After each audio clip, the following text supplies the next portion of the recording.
Boa noite, pessoal. Boa noite. Boa noite.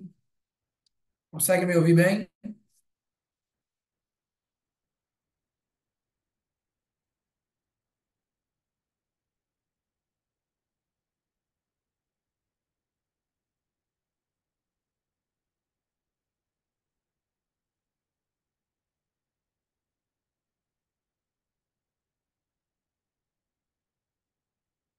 Vamos lá.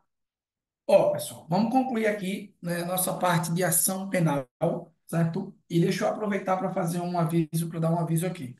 Nós teríamos aula amanhã, só que surgiu um imprevisto lá no trabalho, e aí eu vou deixar para que a gente, para nossa aula de domingo. O pessoal do MP, né, o pessoal do MP também, se quiser ir à aula de domingo, está liberado. Vocês não precisam fazer matrícula. Será um aulão de direitos humanos.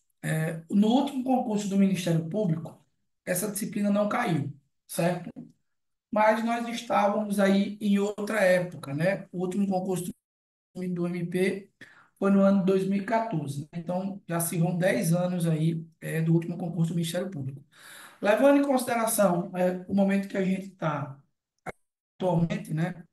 Em que os direitos humanos eles estão cada vez mais aí em evidência, né? As discussões sobre os direitos humanos hoje pautam aí grande parte das discussões jurídicas e o Ministério Público ele é a instituição responsável aí pela defesa dos direitos sociais indisponíveis, né? Indivisíveis. Então, de repente, a gente pode ter algum conteúdo aí nesse próximo edital voltado para a disciplina de direitos humanos.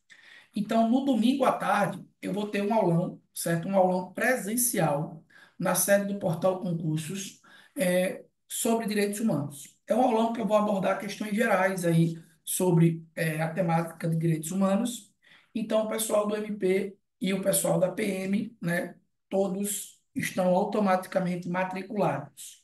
Obviamente que vocês não vão precisar pagar nenhum valor. Eu estou cobrando para o pessoal de fora o valor de R$ 20, mas para vocês o aulão ele é aberto. Eu só vou passar uma lista no grupo é, de WhatsApp, tanto no grupo da PM quanto no grupo do Ministério Público, para que vocês possam confirmar a presença, né, de vocês. O horário, Clara, será a partir das 13h30, né? Será no horário da tarde, porque no horário da manhã as salas estão ocupadas e nós vamos ter aí o aulão no horário da tarde. Beleza? Fechou, pessoal?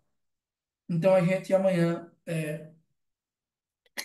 não teremos a nossa aula, mas eu estou substituindo por uma aula presencial no domingo. Certo? Beleza? Pessoal, alguma dúvida, algum ponto ou outro que vocês querem tirar, certo? Algo para a gente pontuar. Como é que tá aí os estudos? Estão estudando, Valesca, Larissa? Como é que tá?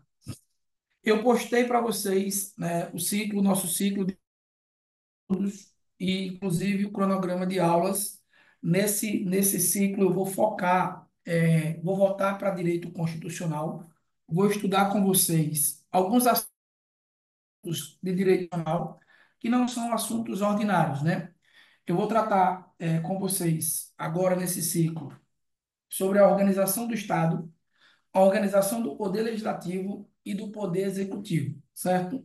Basicamente lá dos artigos 18 até o artigo 91 da Constituição. Geralmente são temas que vocês não têm contato, né, nos cursos regulares. E são temas que certamente estarão no Ministério Público, vão cair no MP e podem aparecer na prova da PM. Para soldado, mas para oficial, certamente vai aparecer essa temática. Então, nós vamos focar o estudo nesse ciclo aí em direito constitucional. Certo? No mais, pessoal, conseguiram baixar o resumo de direito administrativo? E aí, pessoal do MP, eu não disponibilizei, não Não, foi não. vocês do MP? Ô, cabeça, eu vou postar. A aula de prisão, isso vai ser quando, professor? Eu vou marcar, Ju, certo? Acredito que na próxima semana. Na próxima semana nós teremos aí a nossa aula de prisões, certo? No domingo será um aulão de direitos Professor, humanos. posso ter uma dúvida rapidinho? Pode, É fica à porque, vontade. assim, pelo que eu entendi aqui, no caso da ANPP, quando o acordo é homologado, o juiz devolve ao Ministério Público para execução, correto? Perfeito, Pronto. A vítima será comunicada da homologação. Se ela perfeito. não, ela pode discordar dessa homologação? Vamos lá, Max. Primeiro, vamos pegar um ponto aí que você suscitou. Pessoal, tá lá no material de vocês, né? Quando o juiz ele homologa, certo? O acordo de não persecução penal, o juiz remete os autos para o Ministério Público, perfeito? E o Ministério Público remete os autos para serem executados. Mas preste atenção, se vocês não notaram, note aí. Quem executa, questãozinha de prova, quem é que executa o acordo de não persecução penal? Quem propõe? Ministério Público, beleza? Quem homologa? O juiz. E, uma vez homologado, estabelecidas as condições do acordo, quem é que vai executar esse acordo? Quem é que vai executar? Hum? Note aí, pessoal. Quem executa o acordo é o juízo da execução penal. O acordo ele é executado junto ao juízo da execução penal. Beleza? Então, é um juiz específico que vai acompanhar se o réu, né, no caso, o indivíduo que fechou o acordo com o Ministério Público, está cumprindo com o acordado, com as condições. Beleza? Vem. Quem é vem? Homem, não traduzam não, não coloca essa dica, não sei não. Vem, porque é vem. Hã? O que é isso, Milena? É executado na vara de penas alternativas. Não, juízo da execução penal.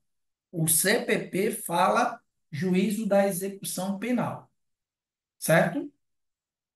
Professor, como é que vai se dar essa execução? Aí nós vamos ter regras específicas. Fechou? Agora veja, se o Ministério Público ele propõe um acordo, certo, de não persecução penal, a vítima ela pode recorrer, pessoal. Quando o MP propõe, a vítima ela pode recorrer à instância superior. Na verdade, se o MP se negar a propor o acordo, o indivíduo que está sendo processado, ele pode recorrer à instância superior para que o órgão do Ministério Público ofereça o acordo. Está anotado aí, certo?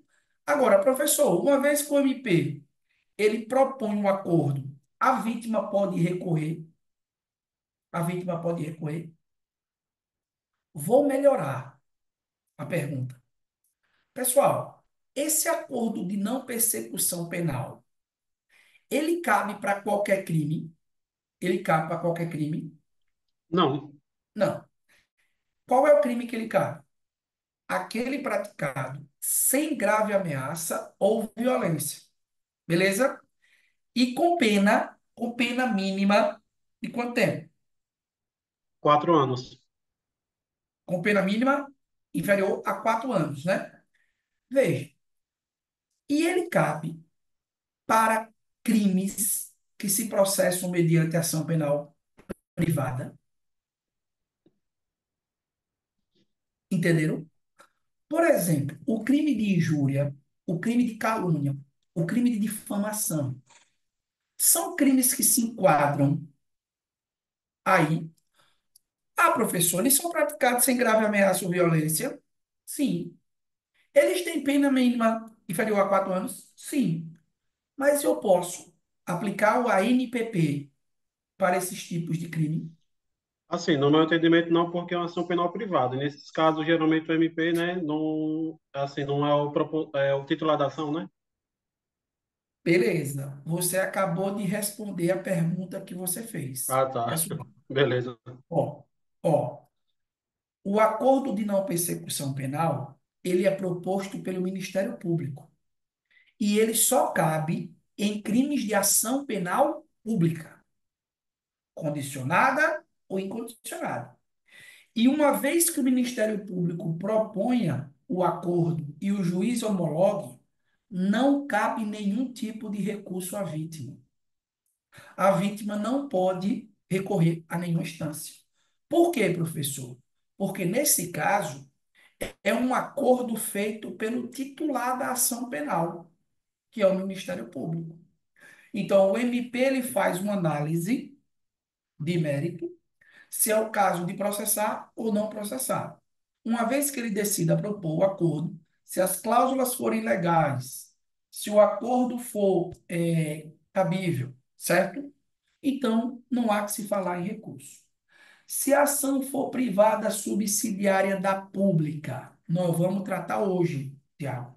Se a ação penal ela for privada subsidiária da pública, ela deixa de ser uma ação pública e passa a ser uma ação privada.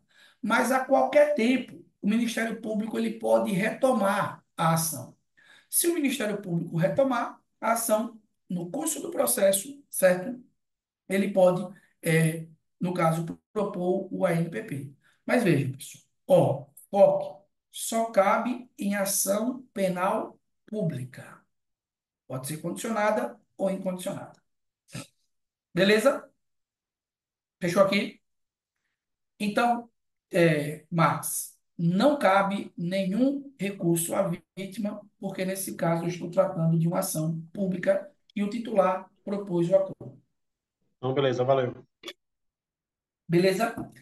Pessoal, qual é o número? Qual foi o número que nós paramos aí? Qual foi o número que nós paramos? Número 07. 07, não é isso? Eu terminei com vocês toda a análise das ações públicas. Perfeito? O que é que nós vamos tratar, certo, a partir de agora? Nós vamos discutir regras aplicadas a quem? A ação penal privada. Coloca aí. 07, não foi? Então coloca assim, ó, 08. 08. Ação, ação penal, certo? Privada. Ação penal privada. Vamos esquematizar a ação penal privada. Professor, o que é que eu preciso saber? Coloca aí. Ó, é ajuizada, é ajuizada, é ajuizada pela vítima ou o seu representante. É ajuizada pela vítima ou por seu representante legal. Pessoal, a vítima na ação penal privada, nós vamos chamar de ofendido. É apenas uma questão de nomenclatura, certo? O que é que vai aparecer inicialmente na ação penal privada? Você vai colocar duas hashtags. Ó, você vai precisar saber de duas coisinhas. Primeiro, a peça inicial, certo? Da ação penal privada. Professor, essa ação ela é manejada através de quê? Qual é a peça? Pessoal, uma ação penal privada é manejada por meio disso aqui, ó, por meio da queixa-crime. Então, veja, a ação pública eu tenho denúncia, certo? A ação privada eu tenho queixa-crime. Além disso, professor, presta atenção que isso daqui é importante, ó. Na ação privada, é necessário que você entenda as partes da ação. Ó, as partes. E eu tenho basicamente duas partes. Nós temos, ó, na ação penal privada, o querelante, certo? Dá um espaçozinho. E o querelado, querelante e querelado. Pessoal, às vezes isso aparece em prova de forma invertida. Ó, presta atenção. Quem é o querelante na ação penal privada?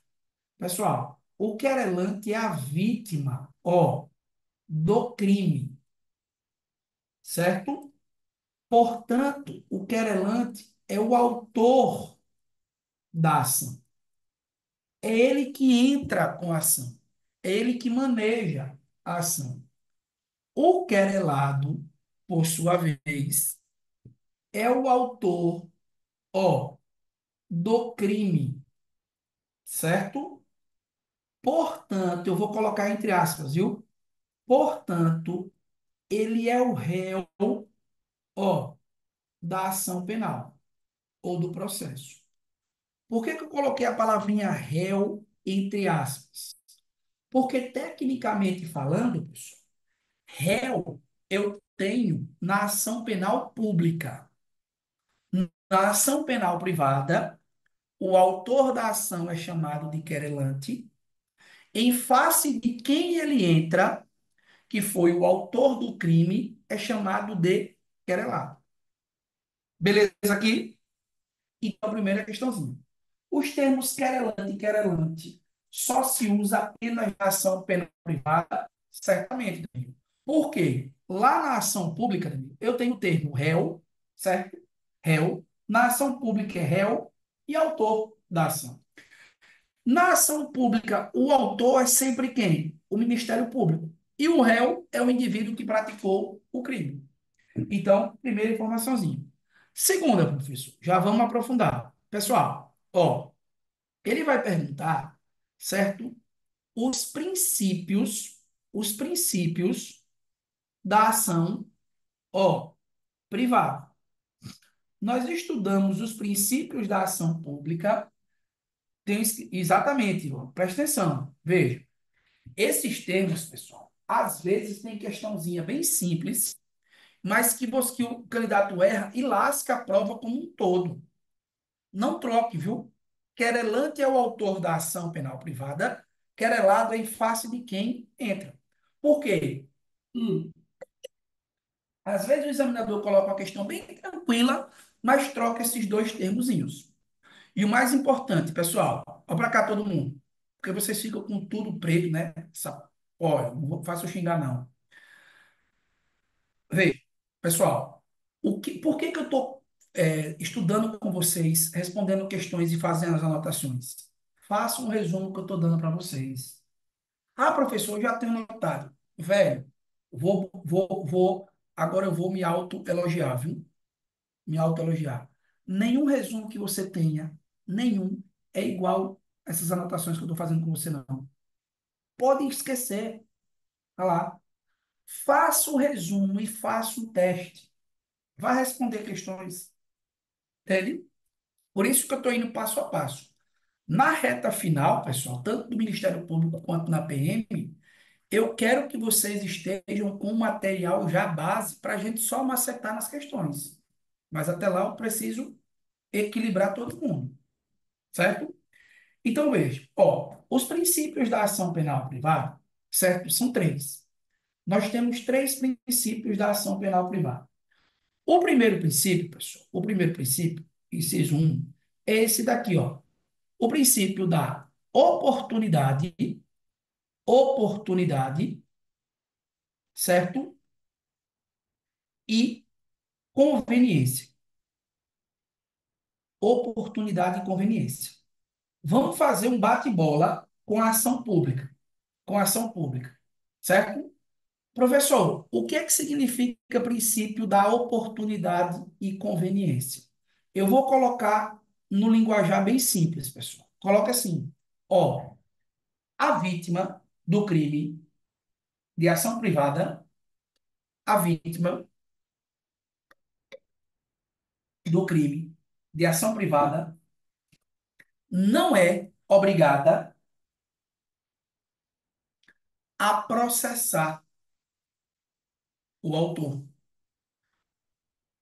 A vítima do crime de ação privada não é obrigada a processar o autor. Beleza? Coloque a linguagem técnica. Coloque assim: o direito de ação, numa segunda setinha, o direito de ação privada é exercido, o direito de ação privada é exercido com base na discricionariedade da vítima. O direito de ação privada é exercido com base na discricionariedade da vítima. Bom, primeiro princípio, oportunidade e conveniência. Vocês já visualizaram. Olha a diferença. Lá na ação pública, pessoal, o Ministério Público ele é obrigado a promover a ação, especificamente a ação penal pública incondicionada. Segundo princípio, disponibilidade. Disponibilidade. Pessoal, o que é que diz o princípio da disponibilidade? Ó, coloque aí. Uma vez proposta a ação, uma vez proposta a ação, vírgula, é possível que a vítima desista de prosseguir. É possível que a vítima desista de prosseguir. Fechou? Então, o princípio da disponibilidade, ele permite a desistência da ação penal privada. O terceiro e último princípio, pessoal, agora vocês têm que tomar cuidado. Ó, o terceiro é o princípio da indivisibilidade. Cuidado com esse princípio. Princípio da indivisibilidade. Traduza, professor. O que é o princípio da indivisibilidade? Coloca assim, do ladinho. A queixa contra um dos autores, ou melhor dizendo, a queixa contra um dos possíveis autores do crime, a queixa contra um dos possíveis autores do crime obriga, obriga a queixa contra todos os outros.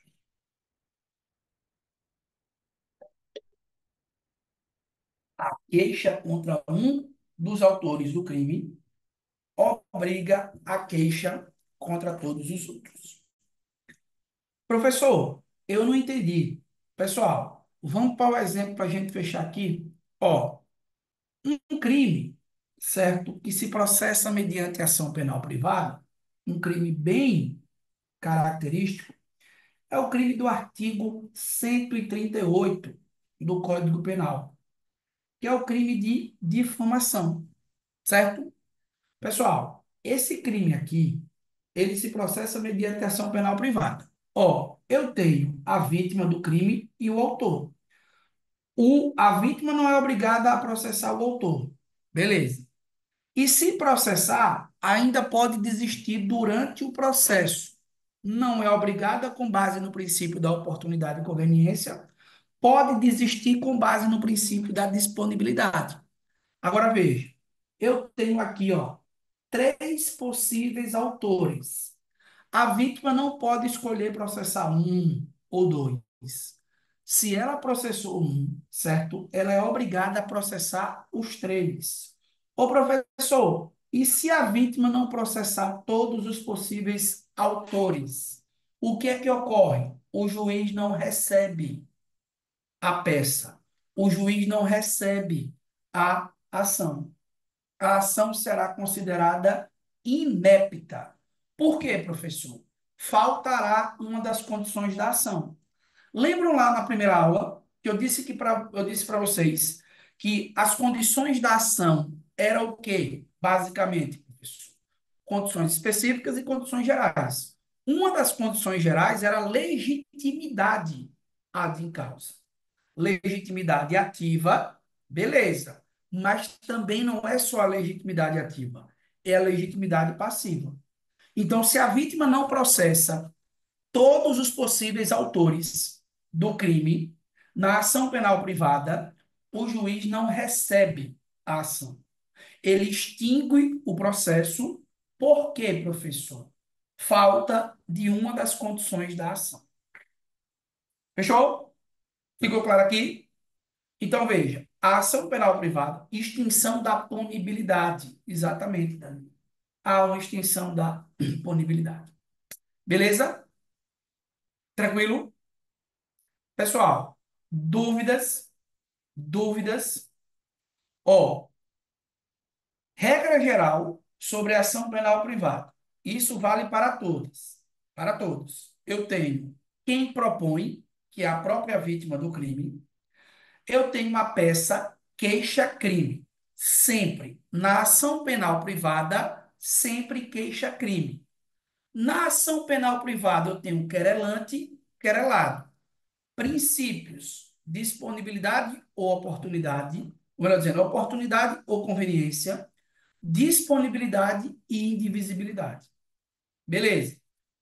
Qual é a primeira ação, professor? Coloque aí, 8.1. Pessoal, a primeira ação privada é a ação penal, ó, privada exclusiva. Ação penal privada exclusiva. Sublinha a palavrinha aqui, ó. Exclusiva. Professor, o que é essa ação?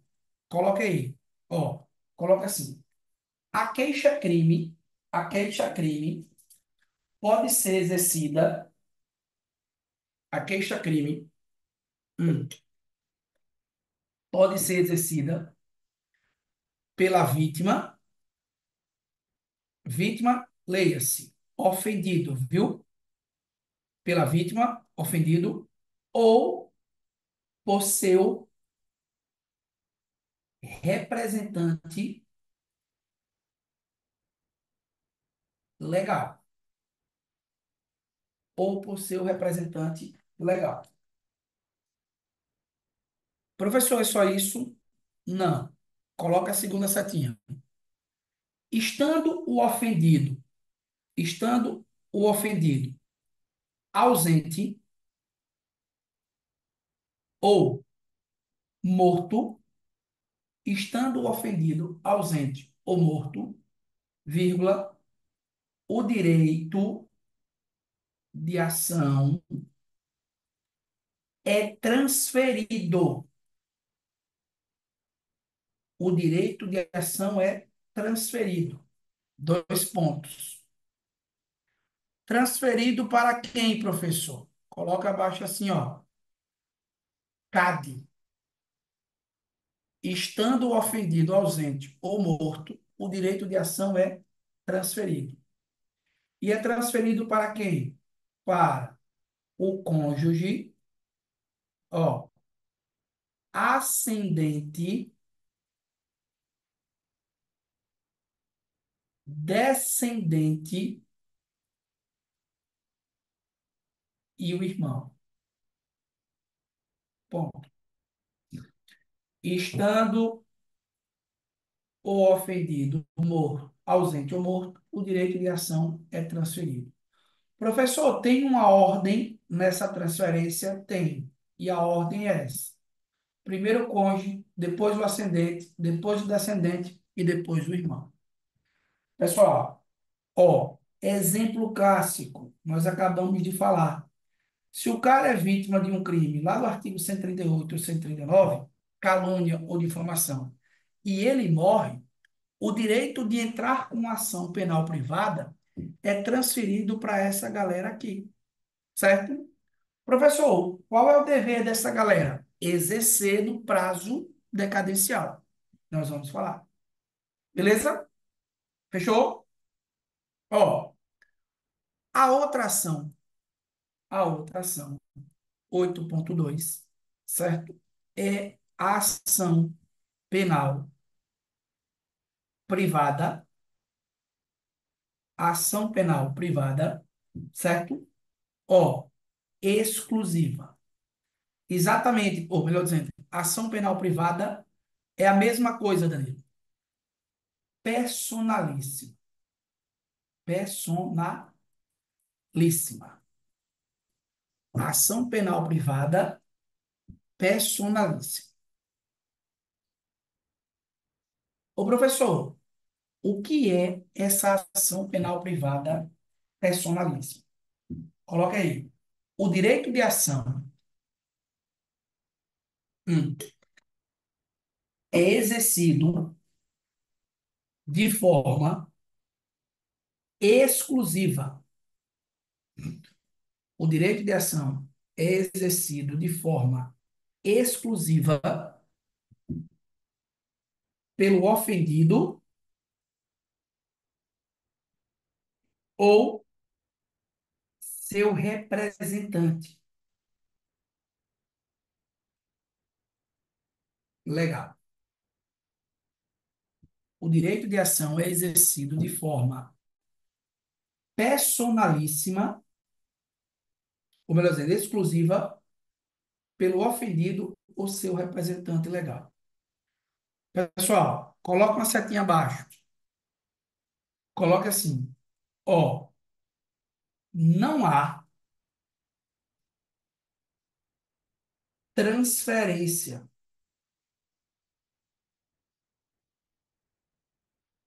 do direito de ação. Professor, como assim? Abra parênteses. Havendo morte,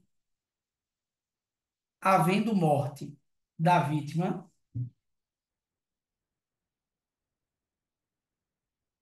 ocorre, havendo morte da vítima, ocorre extinção da punibilidade. Havendo morte da vítima, ocorre extinção da punibilidade. Exatamente, Valesca. Veja, pessoal, nessa ação aqui, ó, eu não vou transferir o direito de ação para o CAD, certo? Morre aqui, ó. Se o cara está ausente ou morreu, extinção da punibilidade.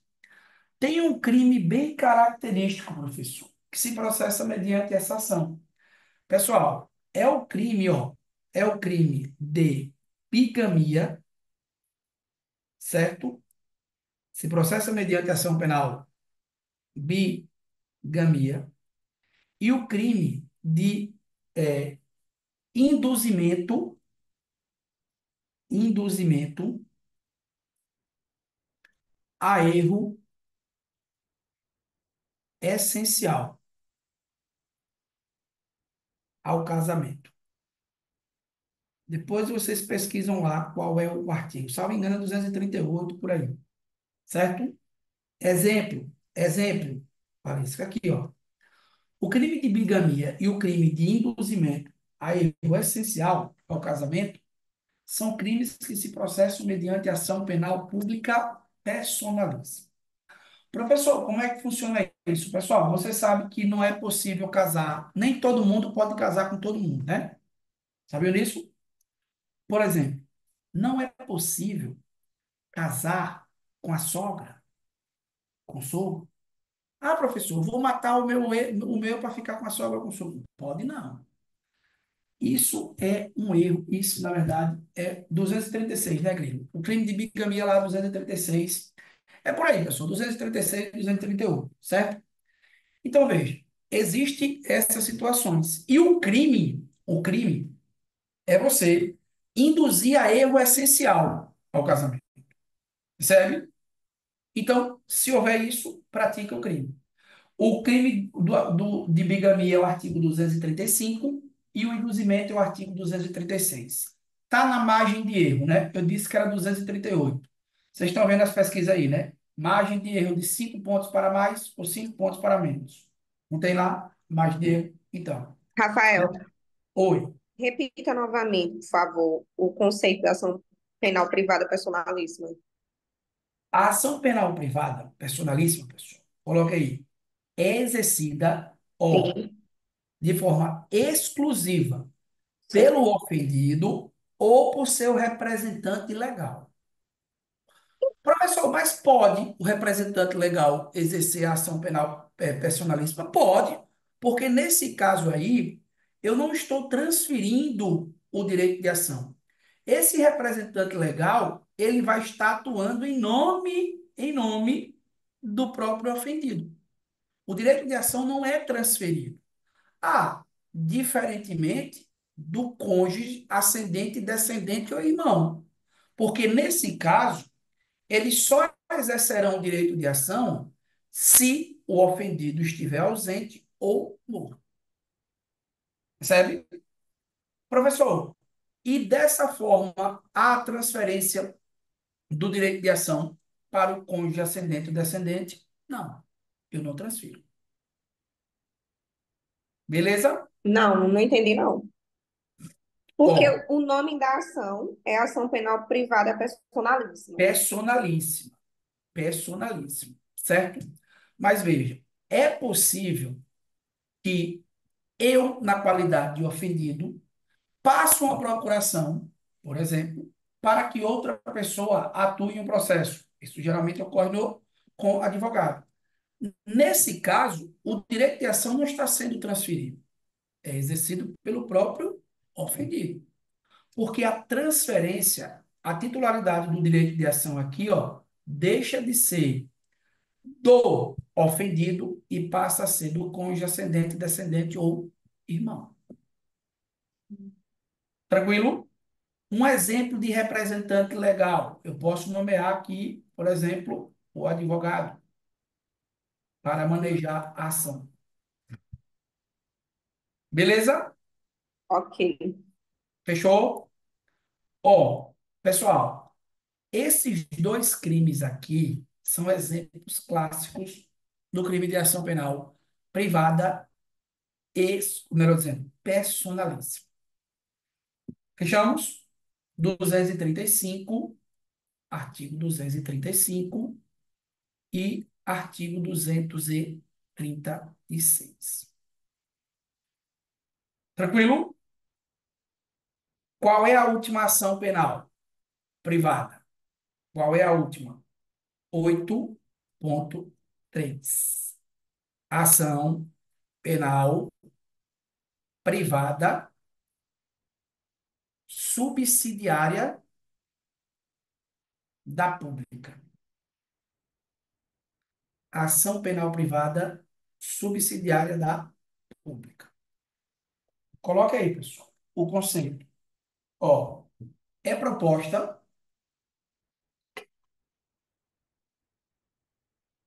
com uma queixa-crime, é proposta com uma queixa-crime substitutiva da denúncia. É proposta com uma queixa-crime substitutiva da denúncia.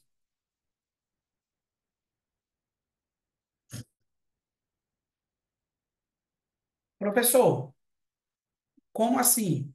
Queixa-crime substitutiva da denúncia. Coloca uma setinha. Ocorre na inércia do MP em se manifestar,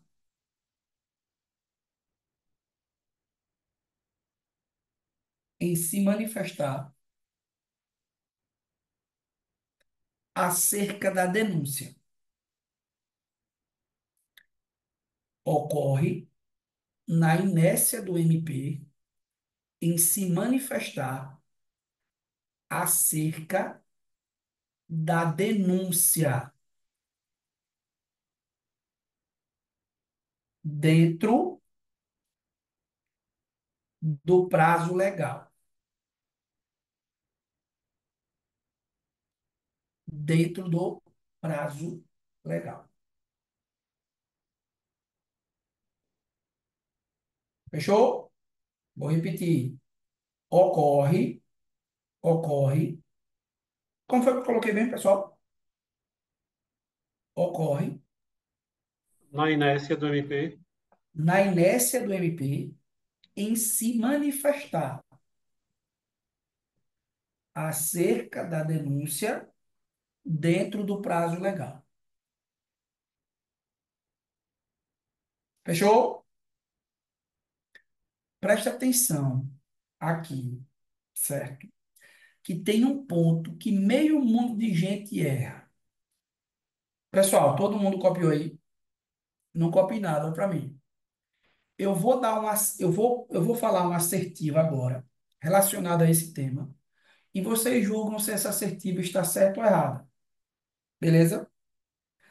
Sabe como é que a questão coloca quando ela quer derrubar o candidato? Ela diz assim, ó: a ação penal privada, subsidiária da pública, é manejada mediante queixa-crime. É manejada mediante queixa-crime. E ocorre, e ocorre quando o MP não denuncia o réu no prazo legal. A questão está certa ou errada?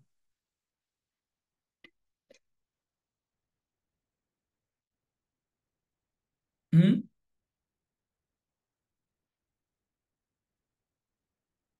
Certo ou errada?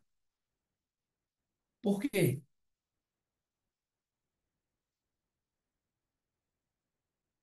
Pessoal, olha a palavrinha que eu quero que vocês sublinhem. A ação penal privada subsidiária da pública, ela vai ocorrer quando? Quando o MP não se manifestar no prazo. Traduzindo o que você vai sublinhar e colocar abaixo. Ocorre, ó, na inércia do MP. Beleza? Por que que eu estou dizendo isso, professor? Por que que eu estou dizendo Professor, isso? Vá. inércia do MP quer dizer que é quando ele não se manifestar, né? Isso, por quê? Sabe por quê? Coloca atenção aí. Pessoal, ó, preste atenção. Se houver manifestação, qualquer que seja ela, não cabe a ação penal privada. Sabe por quê? Ó, coloque aí, coloque aí.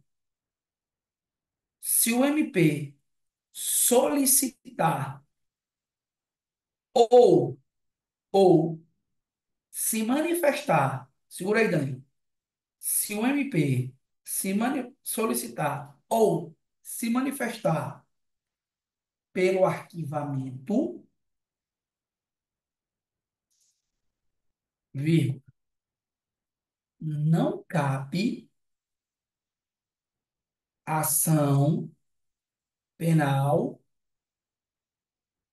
privada se o MP solicitar ou se manifestar pelo arquivamento, não cabe ação penal privada subsidiária da pública.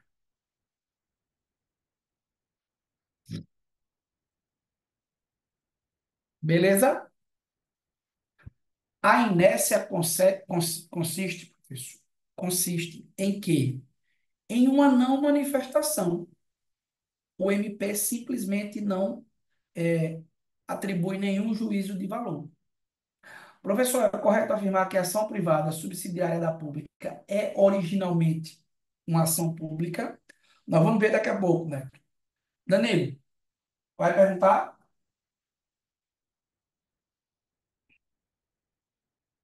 Então, continua sendo ação penal pública, mesmo forçando a abertura pela queixa. Cuidado. Ó, eu vou esquematizar para vocês entenderem. Como é que funciona? Como é que funciona? Ó, ação penal privada subsidiária da pública. Coloca aí. Ação penal privada subsidiária da pública. Como é que funciona? Presta atenção comigo para vocês entenderem. Ó, tem um caminhozinho. Pessoal, esse caminho, certo? Esse caminho, ele é percorrido. Deixa eu apagar aqui. Deixa bem bonitinho. Certo? Esse caminho, ele é percorrido. E ele vai ter um início, meio e fim. E a gente precisa entender os estágios. É por isso que vocês ficam na dúvida. Ó, o primeiro marco, certo? O primeiro marco, para a gente entender, é o recebimento dos autos do IP. Recebimento dos autos do inquérito policial. Tá todo mundo aí? Pessoal, aí eu vou. Chego aqui. Aqui onde?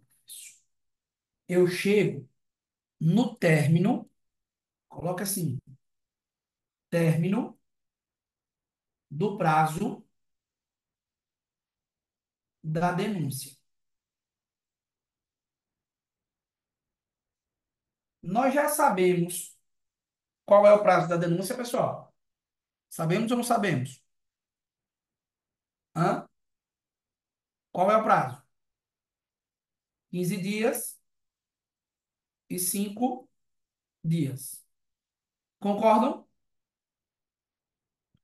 Professor, se durante esse prazo aqui, ó, ou melhor dizendo, daqui até aqui, a ação é o quê? Essa ação, pessoal, ela é até aqui, ó, 100% pública. Percebe? 100% pública. Fechou o prazo, o Ministério Público, ele não se manifestou. Houve uma inércia absoluta. Desse prazo aqui, desse marco aqui em diante, preste atenção. Desse marco aqui em diante, pessoal, ó, eu tenho uma ação que é híbrida. Professor, como assim? Surge a legitimidade para o ofendido impetrar queixa-crime. Certo? Mas, ó, note aí, o MP, ele continua legitimado de forma concorrente. Captou? Por quê, professor? Eu vou explicar daqui a pouquinho. Aí eu vou ter outro marco agora. Outro marco. Qual é o marco? Preste atenção. Professor, esse marco aqui, certo? Cadê? Esse marco aqui é o prazo da queixa crime. Qual é o prazo da queixa crime, pessoal? 6 meses, né? 6 meses. Mas veja, nesse caso aqui, não é 6 meses da data do conhecimento da autoria. É 6 meses daqui, ó. Fechou? Professor, se a vítima, se o ofendido, ele propõe a queixa-crime, beleza. A ação, a ação, ela vai continuar, certo? Ela vai continuar com natureza privada. Se, eventualmente, o ofendido, ele não impetra a queixa-crime, ainda assim, o MP pode denunciar. Agora, ele só pode denunciar até o prazo de prescrição.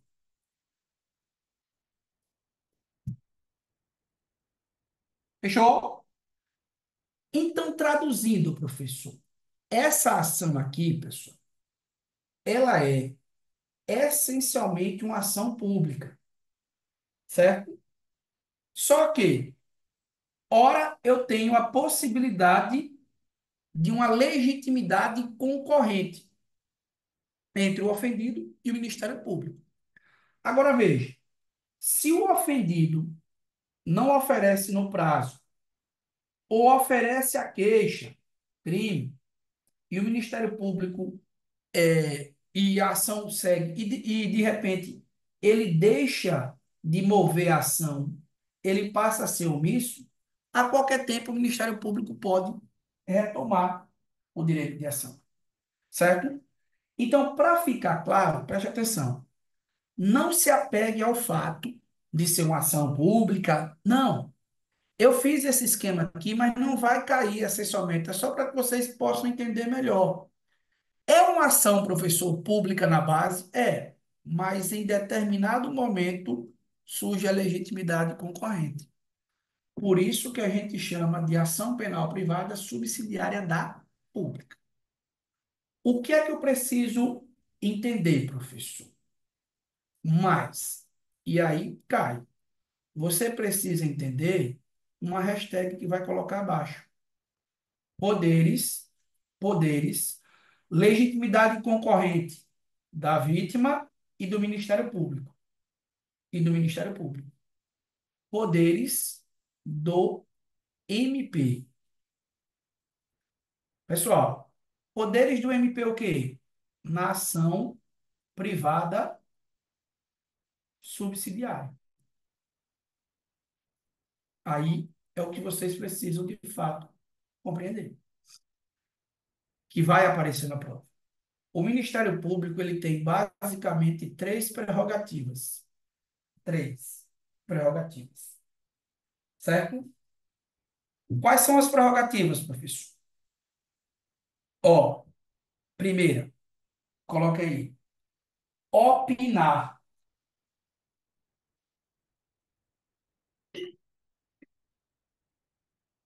pela rejeição ou aceitação da queixa-crime. Opinar pela rejeição ou aceitação da queixa-crime.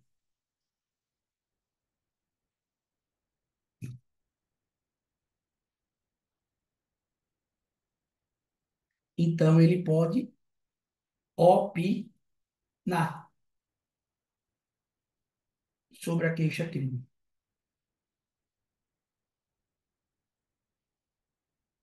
Beleza?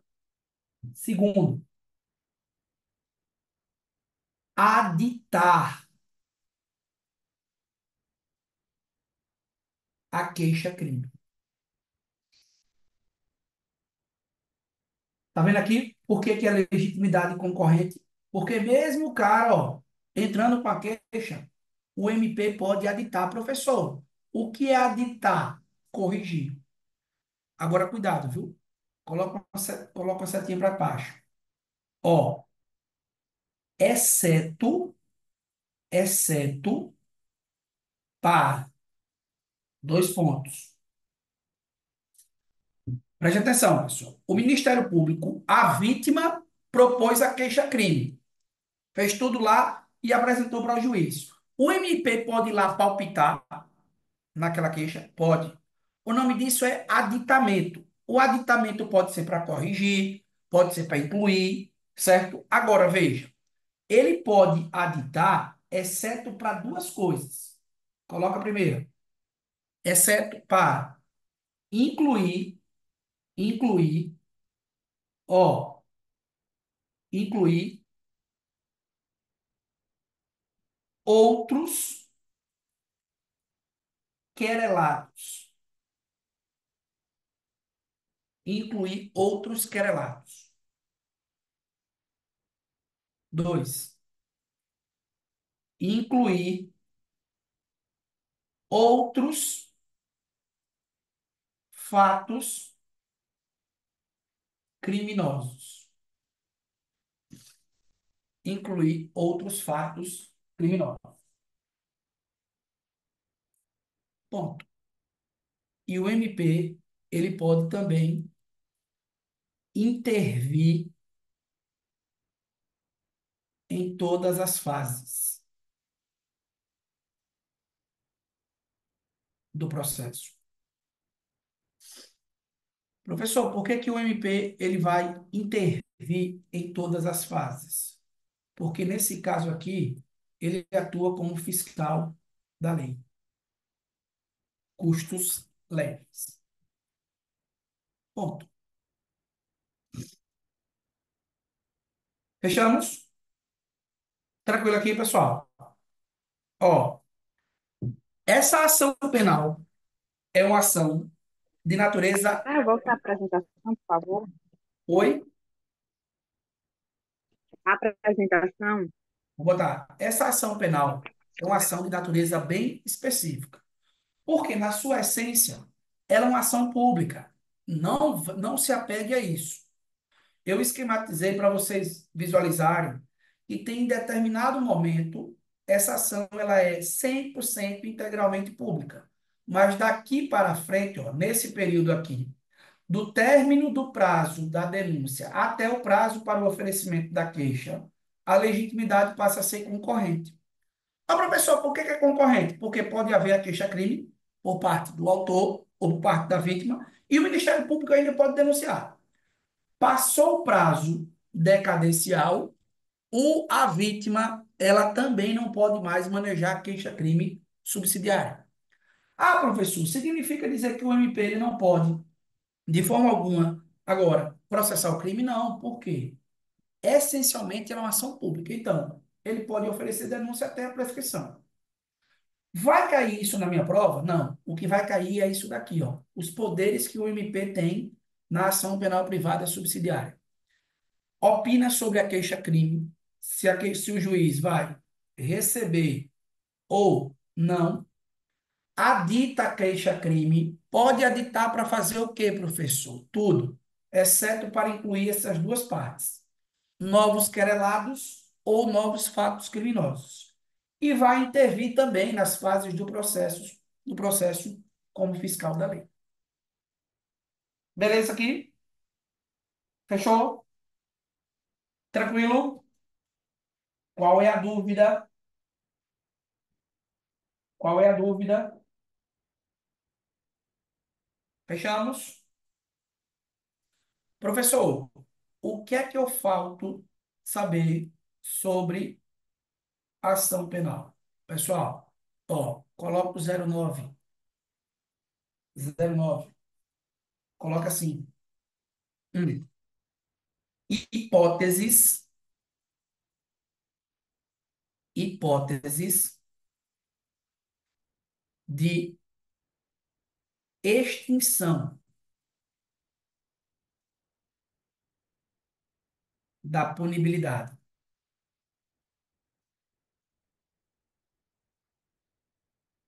na ação privada. Hipótese de extinção da punibilidade na ação privada. Pessoal, ó, só para reforçar, viu? Veja, algum desses institutos, eles não vão se aplicar integralmente à ação privada subsidiária da pública. Mas isso não será tema de questão para você, não, porque isso é análise mais interpretativa, doutrinária ou jurisprudencial, certo?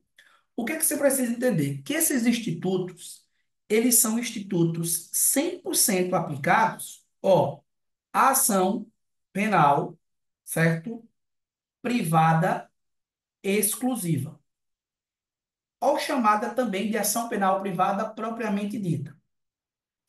Ele não vai entrar no aspecto se eu aplico na íntegra esses institutos à ação penal privada subsidiária da pública. Agora, existem quatro situações em que há a extinção da punição do autor do crime. Quais são esses institutos, professor? Primeiro, ó, renúncia. Coloque aí. Renúncia ao direito de queixa. Renúncia ao direito de queixa. Fechou? Professor, o que é a renúncia ao direito de queixa? Coloque aí no conceito. É ato, é ato unilateral,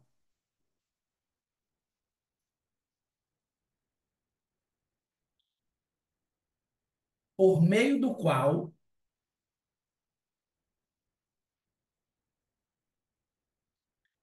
por meio do qual a vítima do crime abre mão do direito de ação.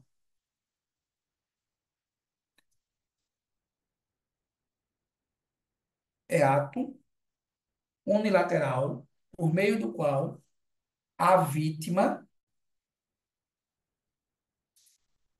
do crime abre mão do direito de ação.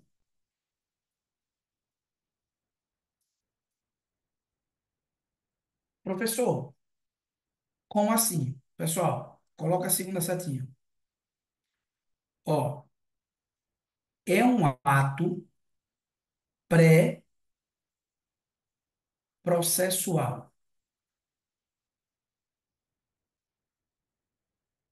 É um ato pré-processual. Traduza, pessoal. Ocorre antes, ó, antes do processo.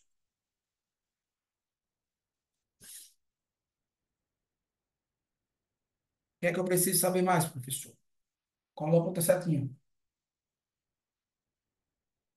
Pode ser de duas formas. Pode ser de duas formas. Expressa, dois pontos. Ocorre com declaração expressa do ofendido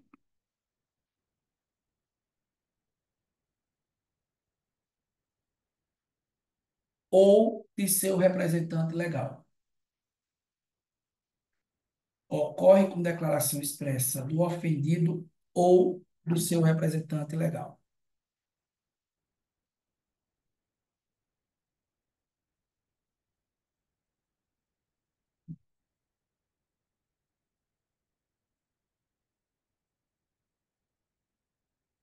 E a renúncia pode ser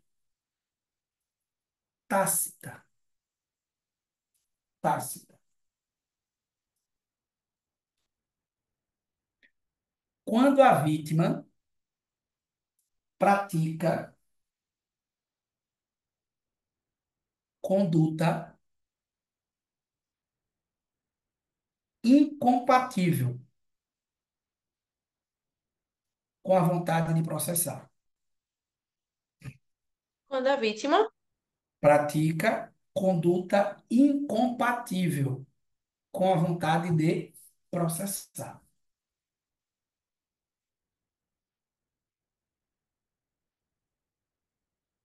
Não entendi. Professor, Maria, ó, disse que Joana, certo? Era gaieira, puta e lá vai lascou cacetada. Ou seja, Maria difamou Joana. As duas tiveram uma discussão acalorada. Aí, Joana vai à delegacia, presta o boletim de ocorrência. Beleza. Mas só que 2 semanas depois, Joana está onde? No show de Arrocha, de Devinho Novaes, com Maria. E ó, fotógrafo, fotos no perfil do Instagram. Pessoal, nesse caso aí, há o interesse de Joana de processar Maria? Ela está praticando uma conduta que demonstra ser incompatível com o quê? Com o processo. Então, nesse caso, ela renunciou, não de forma expressa, mas de forma tácita. Percebe? Como é que vai aparecer na minha prova? A questão vai afirmar que a renúncia ela só pode ser feita de forma expressa, só mediante manifestação expressa. Questão errada. Porque também ocorre a renúncia tácita. Fechou? Tranquilo? Ó, renúncia é um ato voluntário, né? E você subiu aí. Ô, professor, e qual é a outra forma de extinguir a punição? Decadência. Decadência. Ó, o que é a decadência? Coloca aí. É a perda do direito de entrar com a ação. Perda do direito de entrar com a ação. Segunda setinha. Em razão do decurso do tempo. Em razão do decurso do tempo. Professor, como é que eu vou lembrar disso? Você vai lembrar que tem um prazo, ó, para oferecer o quê? A queixa-crime. Qual é esse prazo, professor? Está lá no artigo 39 do Código de Processo Penal. O prazo para oferecer a queixa é de 6 meses. Conto a partir de quando, professor? A partir do conhecimento da autoria. Se a vítima não entrar com ação durante esse prazo, decai do seu direito. Qual é a diferença de renúncia para a decadência? É que a decadência não é um ato voluntário. A renúncia, sim. Voluntariamente a vítima está se manifestando pela não ação. Além da renúncia, professor, da decadência, a gente vai ter o quê? Ó, nós vamos ter, pessoal, a perimpição.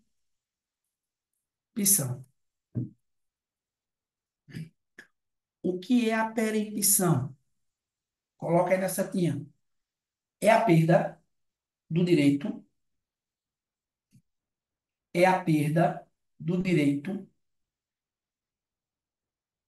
é na decadência que inclui o primeiro dia e exclui o último dia.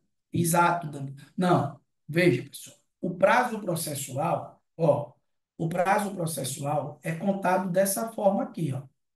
Ó, é contado da forma do artigo 798, certo? O prazo do processo é assim. Como é que eu conto o prazo do processo, professor? 798. Deixa eu pegar aqui. Posições gerais.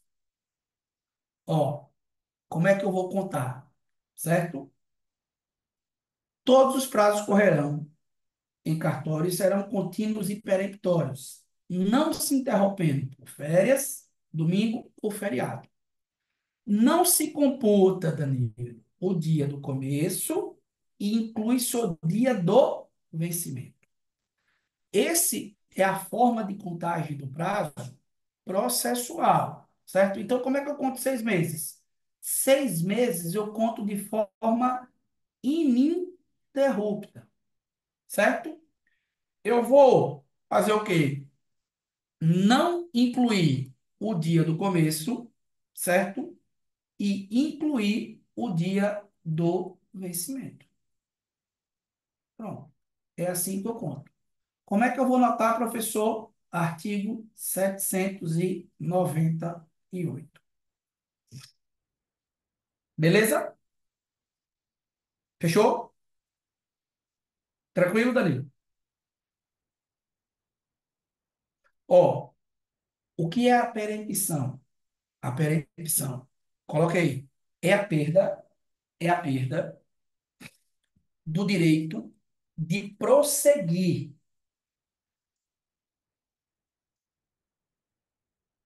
É a perda do direito de prosseguir com a ação,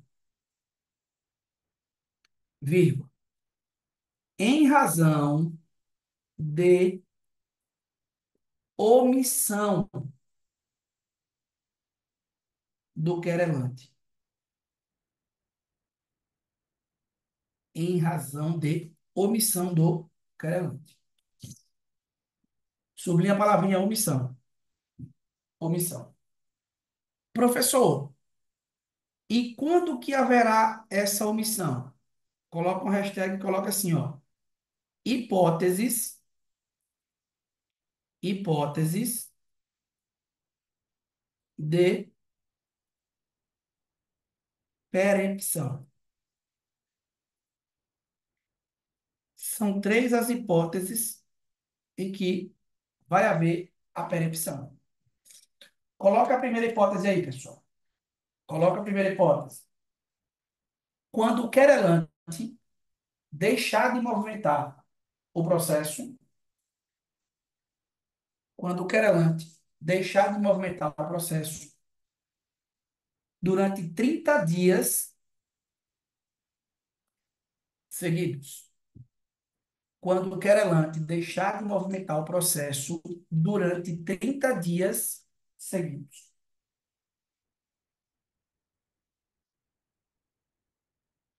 Fechou?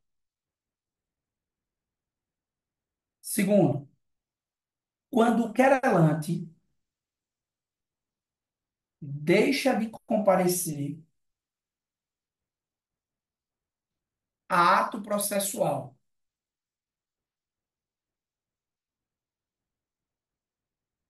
Quando o querelante deixa de comparecer a ato processual, a que tenha o dever de comparecer.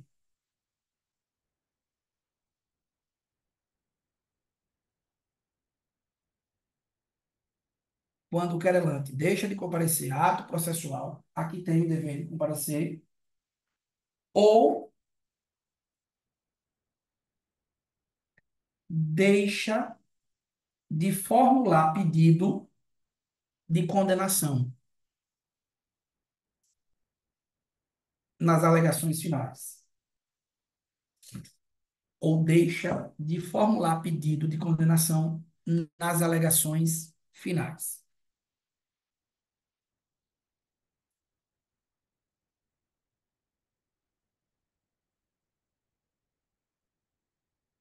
Beleza?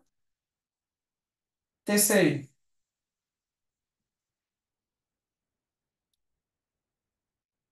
quando o querelante falece ou se torna incapaz.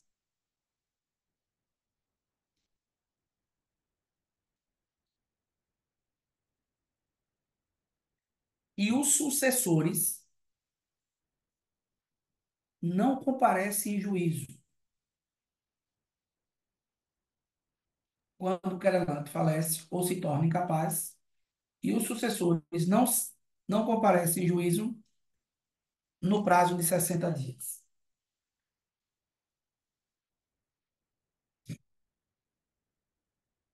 Você pode repetir, por favor, esse último? Óbvio. Quando o querelante falece ou se torna incapaz, e os sucessores não comparecem em juízo no prazo de 60 dias.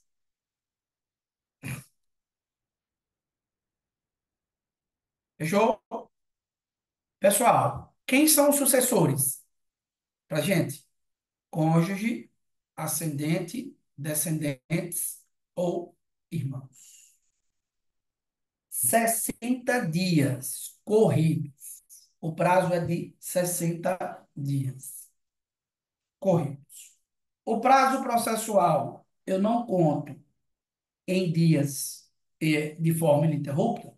Então, aplica a regrinha aqui. Tranquilo? Dúvidas? Ó, pessoal, para não deixar nada sobre nada, às vezes aparece algumas questõezinhas relacionadas com a distinção de dois conceitos. Coloca uma tabelinha aí. Quem vai perguntar, quem levantou a mão? E o perdão? Opa, eu ia esquecendo do perdão, ó.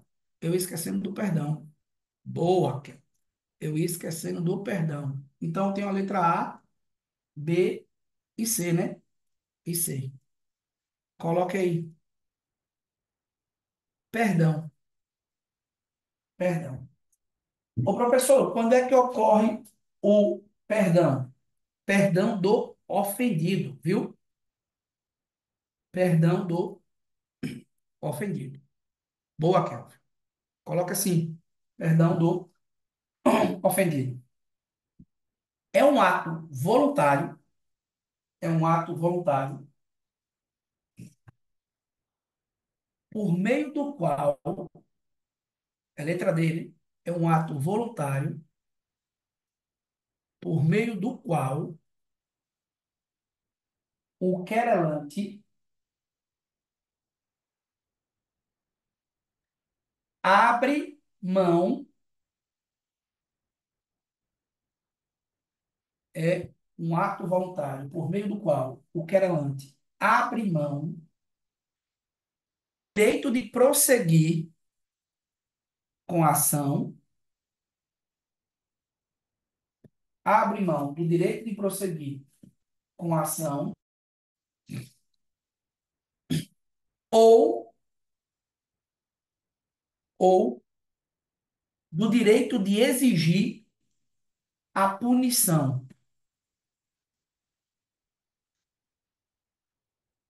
do autor do crime, ou do direito de exigir a punição do autor do crime. Professor, repita, por favor. É o ato voluntário por meio do qual o querelante abre mão do direito de prosseguir com a ação ou do direito de exigir a condenação do autor do crime.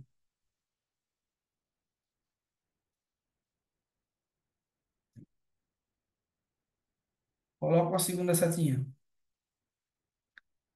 É um ato processual, vírgula. É um ato processual, podendo ser concedido a qualquer tempo,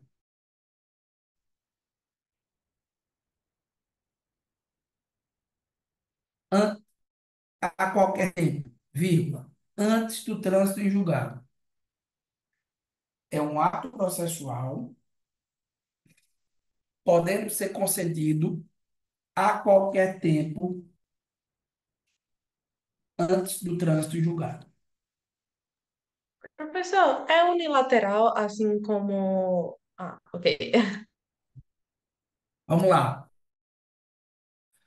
Primeira coisa, eu quero que vocês entendam que dois desses institutos aí são atos voluntários.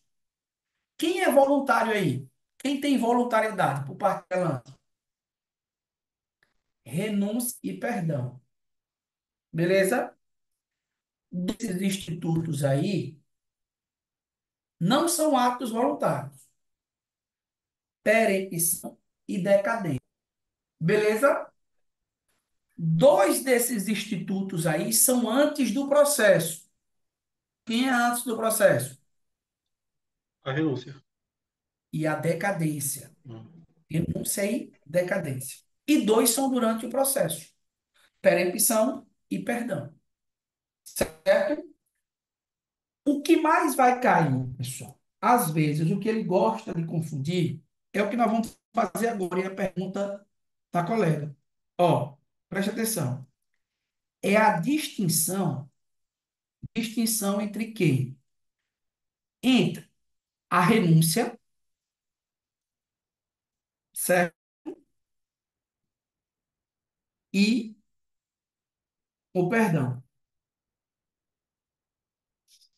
Vamos deixar bonitinho? Pessoal, primeira coisa, ó, renúncia, nós já sabemos que é um ato pré-processual, antes do processo. O perdão, não, ele é um ato processo,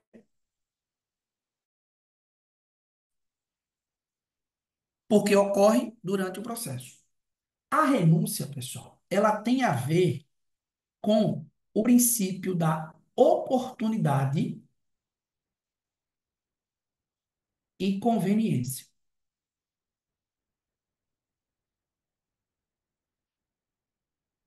Já o perdão, não. O perdão ele tem a ver com o princípio da disponibilidade da ação penal privada. A renúncia, ó, ela é um ato unilateral. Professor, traduza. Pessoal, renúncia é assim, ó. Ela independe de aceitação para produzir efeitos. Ponto. Já o perdão, não. O perdão é um ato bilateral. Por que que é um ato bilateral, professor? Depende, ó, de aceitação para produzir efeitos. Ponto. Beleza? Beleza. Professor, que aceitação seria essa? Vou pontuar. Vou pontuar. Ó, depende de aceitação para produzir efeitos. Coloca aí. Aceitação do querelado. Aceitação do querelado. E, por fim, a renúncia, pessoal, ela é um ato, ó, indivisível. Certo? Traduza, professor. Você vai colocar assim. Se o querelante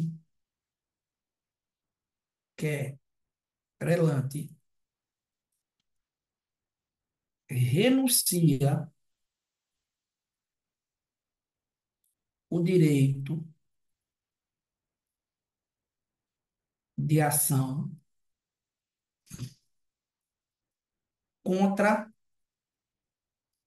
um dos autores. Se o querelante renuncia o direito de ação contra um dos autores do crime, vírgula, esten- estende-se aos demais. Estende-se aos demais. Coloca uma vírgula. Vírgula. Independente de aceitação. Independente de aceitação. Professor, e o perdão? O perdão também é um ato indivisível, pessoal. Agora tem uma pequena diferença.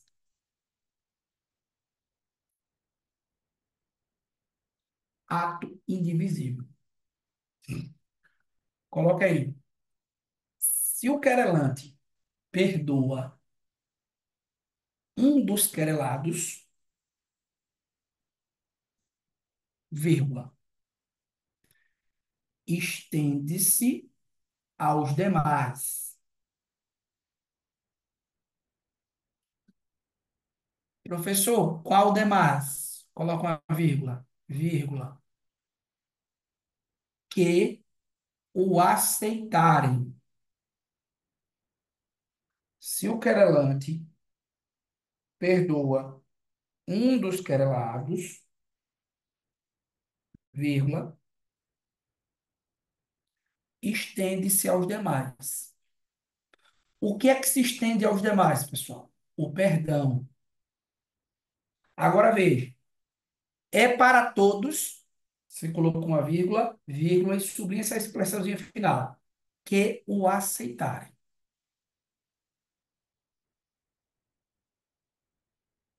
Fechou? Então, os dois são atos indivisíveis. Traduzindo, no português mais claro, o querelante não pode perdoar apenas um, por decisão. Se ele perdoou um, há perdão para todos. Agora, o perdão ele tem que ser aceito. Professor, por que que ele tem que ser aceito? Porque, por vezes, pessoal, é até melhor que o querelado ele prossiga com a ação e lá no final fique comprovado que ele não praticou nada, para daí então ele obter uma reparação melhor.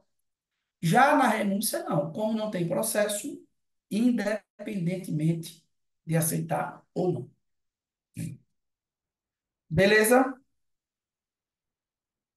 Dúvidas? Dúvidas? Professor, pode o menor de 21 e maior, ou Grilo, essa questão de menor de 21 e maior de 18 acabou. Porque antes, pessoal, era assim: a maioridade penal era uma idade, a maioridade civil era outra. Isso acabou. O Código de Processo Penal, eu acho que faz menção a isso, mas é porque o Código ainda tem a redação relacionada à maioridade penal aos 21 anos, certo? Na verdade, a maioridade civil aos 21 anos. Eu não sei se era civil. Não tem relevância, certo? É, se é menor de 18 anos, o ato tem que ser praticado por quem? Pelo representante legal. A renúncia ou o perdão, certo? Mas, se é maior de 18, eu posso perdoar tranquilamente. O direito é exercido pelo próprio ofendido, porque a maioridade penal e processual penal é a partir dos 18 anos. Nunca caiu isso em prova. Nunca caiu, porque justamente é texto de lei morta. Ó, perdão, renúncia. Perdão, renúncia. Fechou? Mandem dúvidas, pessoal. Professor, você pode explicar novamente o porquê de ter colocado ali embaixo das hipóteses de extinção de punibilidade o 100% para ação penal privada exclusiva? Veja, ó, por quê? Esses institutos, eles não se aplicam, por exemplo, na integralidade, à ação penal privada subsidiária da pública. Exemplo, não existe decadência na ação penal privada subsidiária da pública. Sabe por quê? Porque se o ofendido ele não impetra a queixa-crime, o Ministério Público pode retomar, pode ir lá impetrar. Não existe na ação penal privada subsidiária da pública a perempção. O que é a perempção que eu coloquei aí? É a perda do direito de prosseguir com a ação, né? Então, quando a vítima ela intenta a queixa-crime substitutiva, ela vai manejar o processo. Se por um motivo ele ficar inerte, só, eu entrei com a queixa-crime subsidiária da pública, não dei continuidade ao processo, deixei de movimentar por 30 dias. Se fosse uma ação penal privada exclusiva, haveria prescrição. Nesse caso, não. Nesse caso, o MP, ele retoma para si a titularidade da ação e prossegue com a ação. Por isso que esses institutos, eles são institutos relacionados 100% com a ação penal privada exclusiva ou com a ação penal privada subsidiária da pública. Perda Entendi. Já os demais, o perdão e a renúncia podem caber, na no ação caso, para. penal privada subsidiária da pública também Ah, não. também Na não. Ah, verdade, o perdão, pessoal, o Ministério Público ele vai aditar a queixa.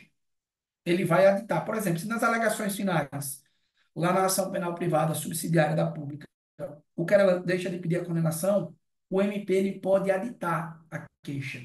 Ele pode intervir no processo. entendi. Renúncia também não cabe, né? Presta atenção. A renúncia, pessoal, eu estou abrindo mão do direito de exercer a queixa, crime. Por que que não cabe propriamente na ação penal privada subsidiária da pública? Porque a doutrina diz o seguinte, ó, se o querelante não processou no prazo de 6 meses e há indícios da prática de crime, o MP tem que entrar com a denúncia. Por que que eu quero que vocês não façam essa relação? Porque não é objeto de questão para vocês em prova isso. Não é objeto se tem cabimento de renúncia na ação penal privada subsidiária, não é objeto se tem cabimento de perdão, porque isso demanda uma análise de outros institutos do processo.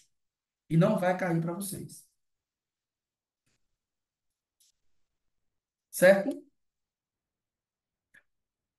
Tem alguma situação em que contamos o prazo dessa forma?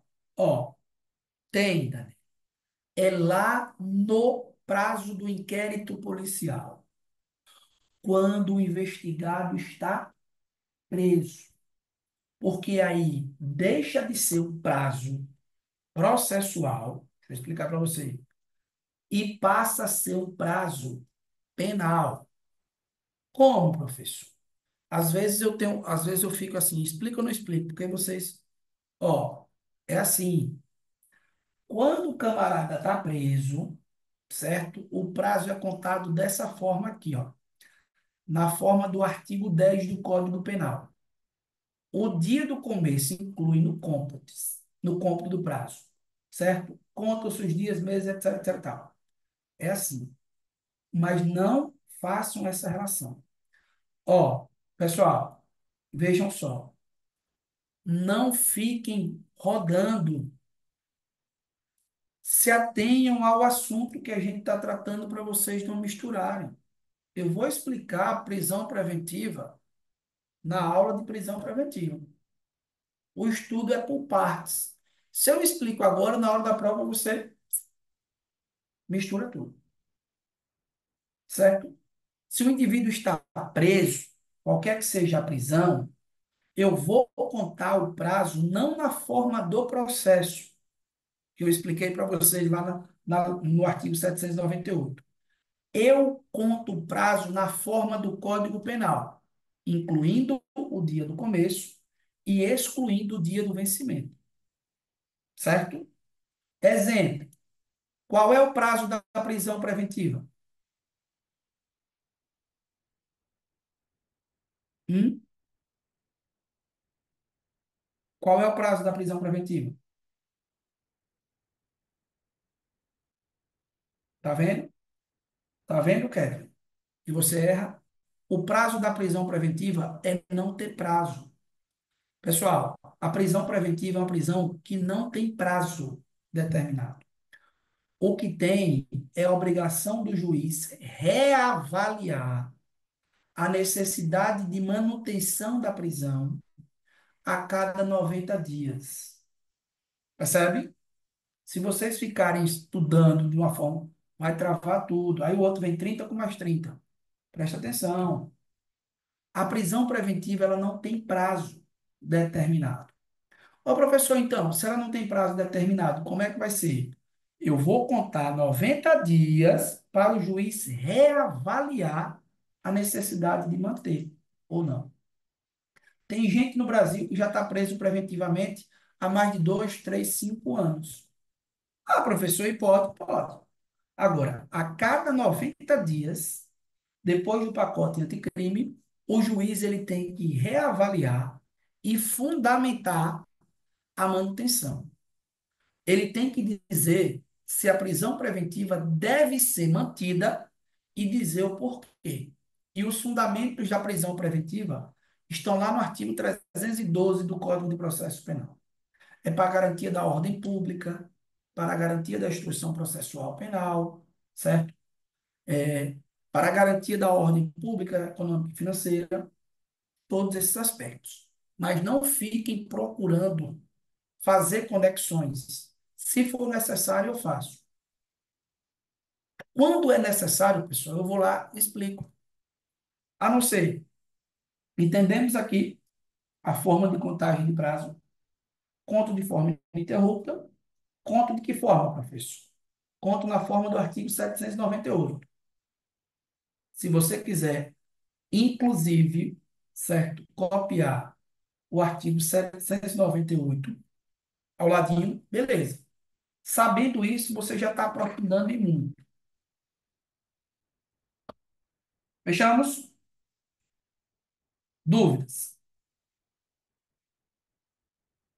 Professor, posso Ou tirar uma dúvida? pode. Aí na tabelinha de distinção, aí tem a quarta diferença entre a renúncia e o perdão. Aí Perfeito. tem ato indivisível na renúncia no perdão também é ato Também. indivisível. Por quê? Pense comigo, né?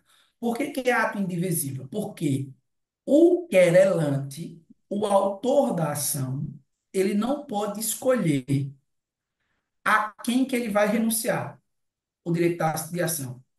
Eu fui ofendido por 3 pessoas. Eu não posso denunciar uma, ou melhor dizendo, processar uma, queixa-crime contra uma, e deixar as duas de lado. Então, a renúncia é indivisível. Percebe? No perdão também é. Digamos que eu tenha processado os 3. Beleza? Só que, ao final, eu quero que um não seja condenado. Eu quero perdoar um. Isso é possível? Não. Ou eu perdoo os 3, ou eu não perdoo nenhum. Qual é a diferença sutil? É que na renúncia independe de aceitação da outra parte. Ela produz efeitos. No perdão, não. Digamos que eu queira perdoar os 3. É possível? Sim. Agora veja, só produzirá efeitos, esse perdão só produzirá efeitos para aqueles que aceitarem. Imagine que eu esteja processando Eduardo, Danilo e Tiago. Aí eu perdoo os 3. Eu me manifesto expressamente perdoando os 3. Eduardo e Danilo aceitaram. Tiago não aceitou. Para Tiago, o perdão não produziu efeitos. A ação vai ter o seu curso natural. Ô professor, e por que que isso acontece? Porque, veja, pode ser, inclusive, melhor para Tiago que a ação continue. Porque lá no final, pode ficar comprovado que não houve nenhuma conduta criminosa por parte de Tiago. E o que é que ele pode fazer em relação a isso? Ele pode pleitear uma reparação contra mim. Percebe? Já no caso de Eduardo e Danilo, eles aceitaram, deu por encerrado. Ele não. Ele pode dizer, ó, eu vou continuar com o processo, vou provar minha inocência e ao final eu entro com outra ação de reparação, que pode ser na esfera penal ou na esfera civil. Fechou? Entendi, professor, obrigada. Entendeu? Os dois são atos indivisíveis. No IP, a contagem é pelo 798. No inquérito policial, como é que eu conto o prazo? Como é que eu conto o prazo? Se o investigado estiver preso na forma do artigo 10 do Código Penal, incluo o dia do começo e excluo o dia do vencimento. se o investigado estiver preso. Se o investigado estiver solto, eu conto na forma do artigo 798. Beleza? Fechou? Não deixe antecedentes, Tiago. Quem deixa antecedentes é uma condenação criminal com trânsito em julgado. Não deixa antecedentes. Certo, Kathleen? Então, depende. Depende. Como é que eu conto o prazo no inquérito? Depende se o investigado está preso ou solto. Se ele estiver solto, eu vou contar na forma do artigo 798. Ou seja, eu excluo o dia do começo e incluo o dia do vencimento. Se o investigado estiver preso, eu conto na forma do artigo 10 do Código Penal. Incluo o dia do começo e excluo o dia do vencimento. Beleza? Tranquilo? O GCRIM entra nesse assunto? Não, Danilo. O GCRIM é uma lei comum, é uma lei específica.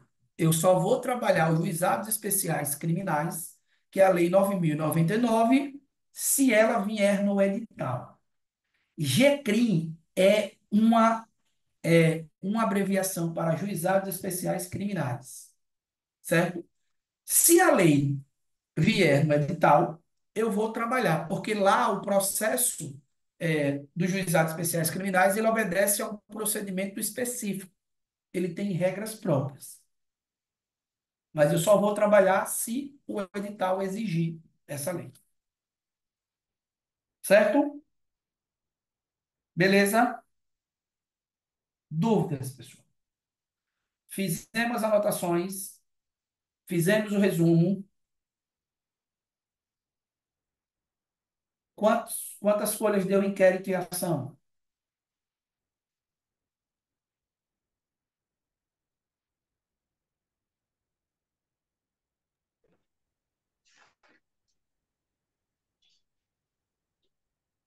Beleza?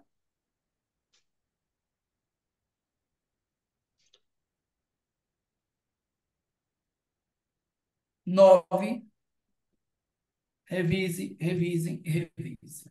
O resumo está feito, o conteúdo trabalhado. Amanhã não teremos a nossa aula, mas domingo, quem for, né, será muito bem-vindo.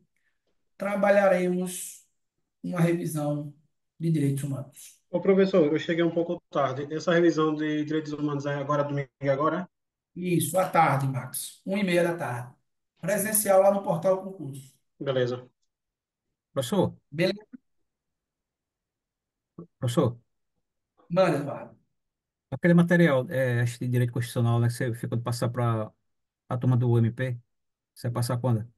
Eu vou postar, vou criar uma sala e vou postar. Viu? Certo. O resumo de direito administrativo. Pô, chance de... Haverá oportunidades, Alan, não se preocupe. Certo? Pessoal, então, ficamos por aqui. Boa noite, certo? Boa noite. Bons estudos. Nós já temos o nosso ciclo, temos o nosso calendário de aula e vamos continuando aí passo a passo. Certo? Até domingo.